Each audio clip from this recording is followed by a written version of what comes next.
can grab everything we've got that's ours.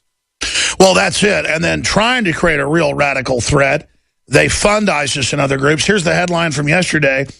U.S. now claims Assad working with ISIS, Infowars.com. U.S.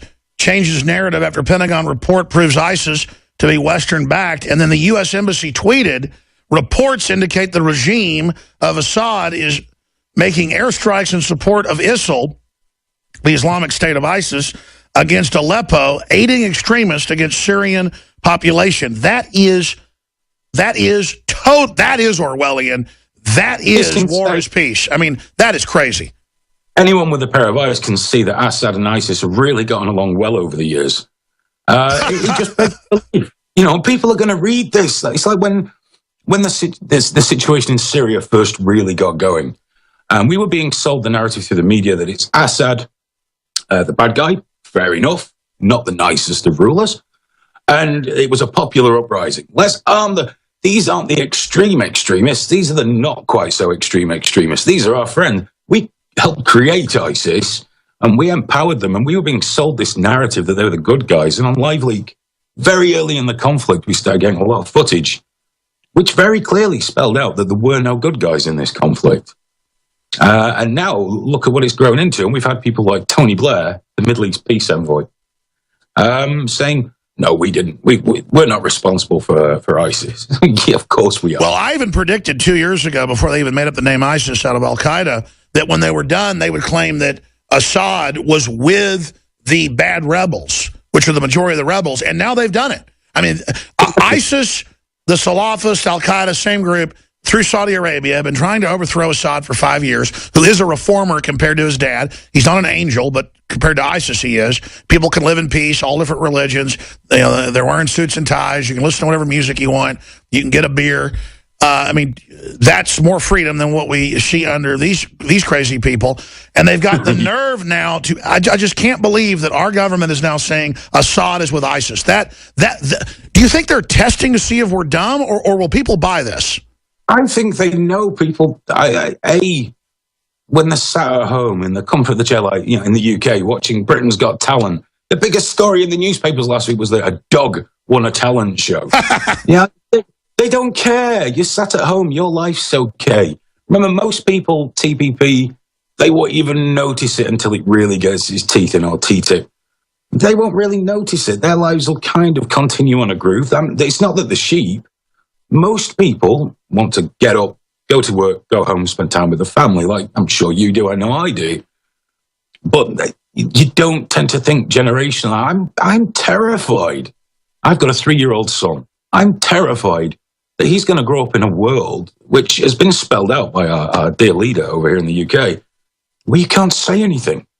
Tell folks about Cameron's latest statement that is Orwellian. I mean, the quote is so insane. And this is the best part. Okay, I can't quite exactly. I don't have it in front of me. We can pull it up, but yeah. Essentially, they're going to clamp down on non-violent extremism.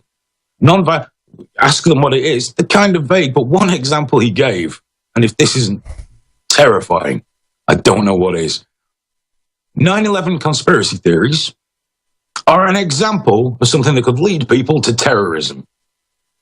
Now, I think, personally, he's making quite a leap there because I don't think it's good. But even if it did, if 1 or 2 people turn to terrorism after religiously following 9/11 conspiracy theory websites and the like, is that worth criminalizing the millions of people who are interested in the topic? Here's what they're going to do in the UK. They will take away your right to use the internet. Essentially, if you get one of these banning orders for being a non-violent extremist, if you want to use Twitter, it has to go through the police. And you won't be allowed to tell anyone why all of a sudden you've changed dramatically online. Or why your tweets are being written by, a Tim Pot fascist police officer.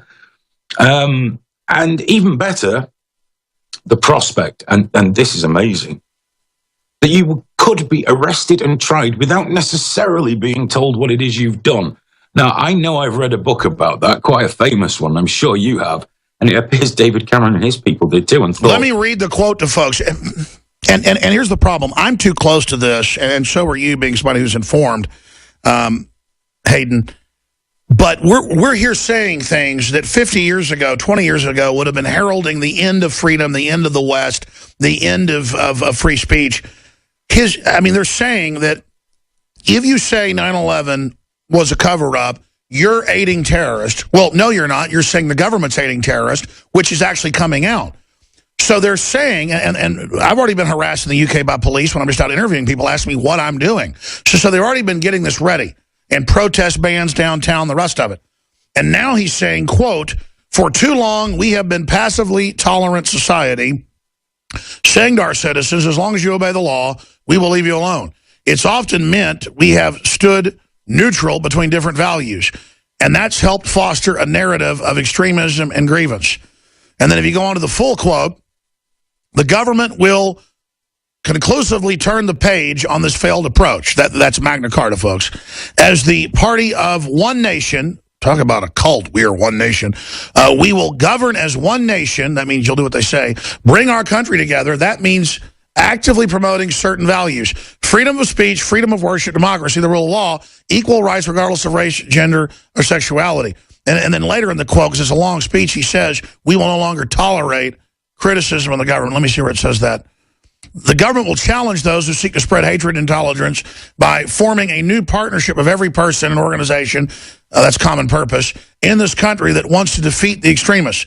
The proposal around the response," and then he just goes in, and then you read him say, "We will no longer tolerate people saying hateful things." Well, that sounds nice, except they then mean 9/11 conspiracy theorists. Go ahead. No, not just that. When they say hateful things, it's probably not my definition of hateful. It's their definition of hateful. It's so vaguely worded that when challenged, members of government, let's be honest, politicians will never give you an answer anyway about anything.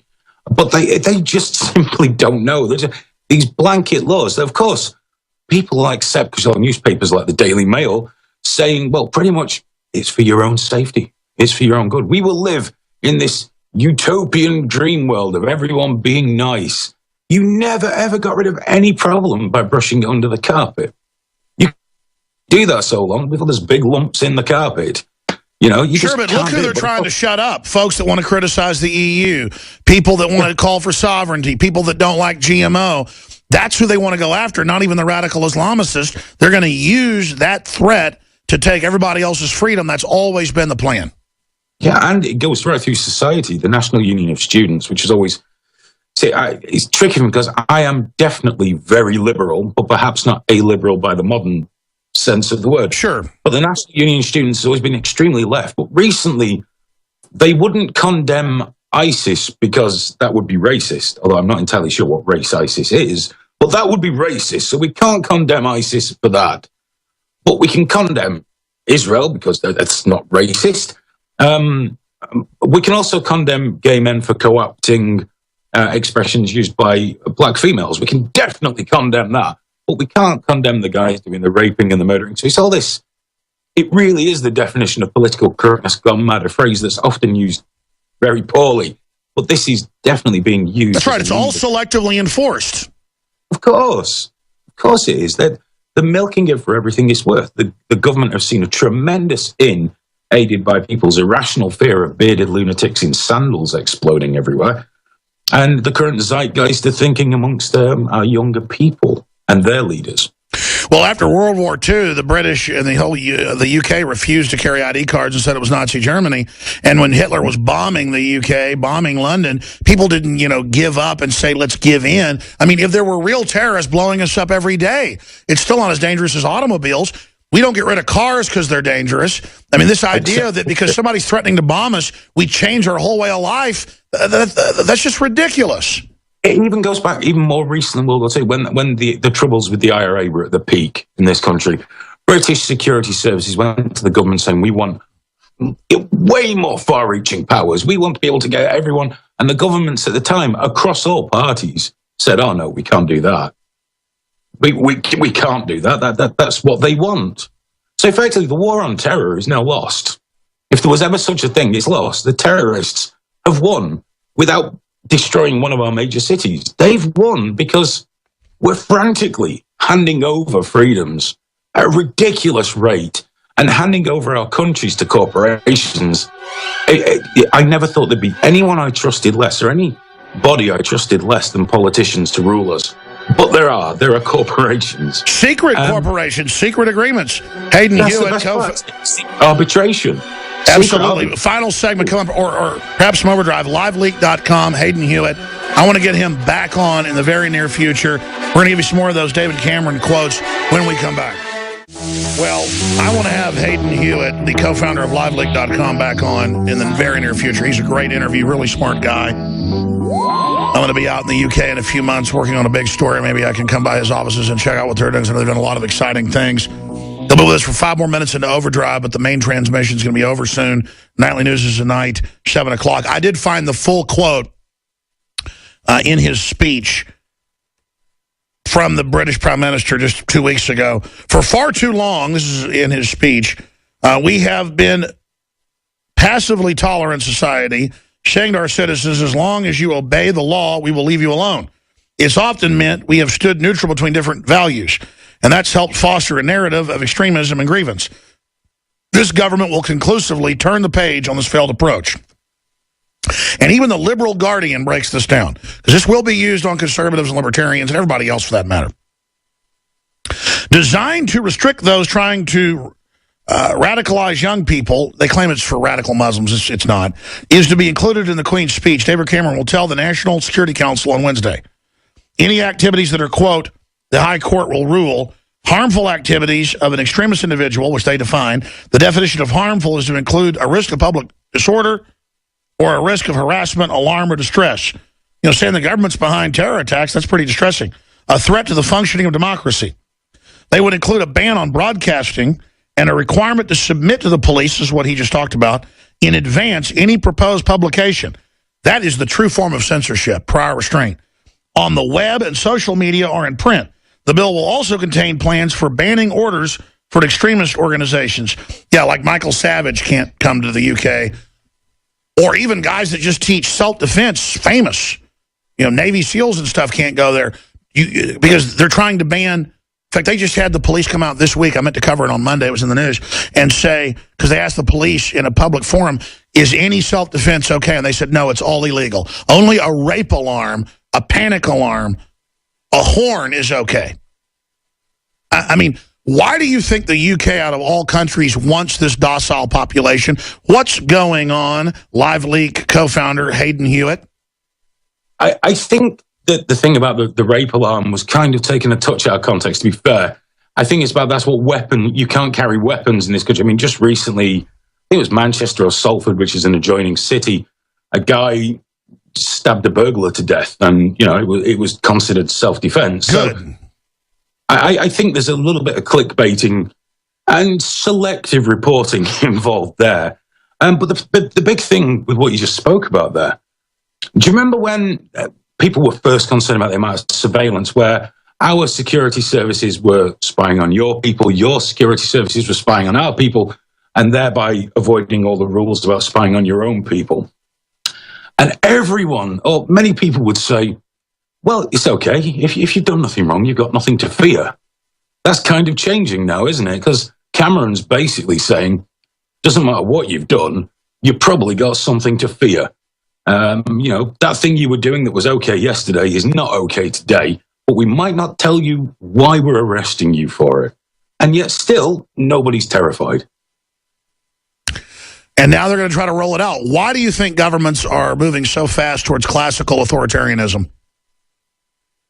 I imagine, and I don't have great experience in government, I'm very pleased to say, once you've got the bit between your teeth and it looks like you can get to the sort of goal you want, why waste time?